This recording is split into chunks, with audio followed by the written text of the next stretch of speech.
எடப்பாடி அவர்களை பார்த்தீங்கன்னா அவருடைய ஜாதக நிலையும் அவ்வளோ சிறப்பாக இல்லை. ஏன்னா அவர் கன்னி ராசி.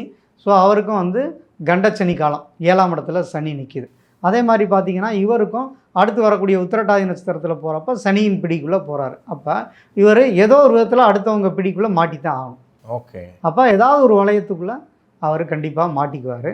அது கூட்டணியாக மாறலை அப்படின்னு சொன்னாலும் அவர் வந்து பர்சனலாக கண்டிப்பாக மாட்டிக்கிட்டாருன்னு தான். ஓகே. ஆனால் டிவிகேயை பொறுத்த வரைக்கும் ஒரு பொதுக்கூட்டமாக இருக்கட்டும், மாநாடாக இருக்கட்டும், எல்லாத்துக்கும் இந்த பூமி பூஜை பண்ணுறது, ப்ராப்பராக வந்து ஒரு டே ஃபிக்ஸ் பண்ணி அன்னைக்கு வந்து கொடி ரிலீஸ் பண்ணுறது, இந்த சின்னங்கள், அதில் இருக்கக்கூடிய அந்த அடையாளம் எல்லாத்தையுமே ஒரு ப்ராப்பராக ஒரு ஜோதிடரை வச்சு கணிச்சு பண்ணுற மாதிரி தான் சொன்னாங்க. அது எப்படின்னா ஜோதிடம்ங்கிறது இன்னைக்கு நிறையா அவங்கவுங்க சொல்கிறாங்க.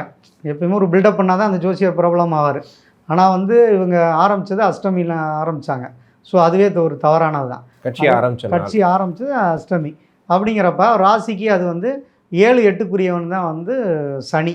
ஸோ அப்போ அந்த அஷ்டமியில் ஆரம்பிக்கிற வந்து கடுமையான பாதிப்புகளை இயற்கையாக உண்டு பண்ணும். அதுவும் இல்லாமல் அஷ்டம சனி காலங்கள்லையும் ஆரம்பித்தாங்க. அடுத்ததாக அவங்க சின்னங்கள் வெளியிட்டப்பே நான் சொல்லியிருந்தேன், இது வந்து யானை சின்னம் அதில் பொறிக்கப்பட்டிருக்கு. யானை அப்படிங்கிறது வந்து என்ன அப்படின்னு பார்த்தீங்கன்னா பரணி நட்சத்திரத்தை குறிக்கக்கூடியது. அப்போ உங்களுக்கு இவரோட நட்சத்திரம் பூச நட்சத்திரம்.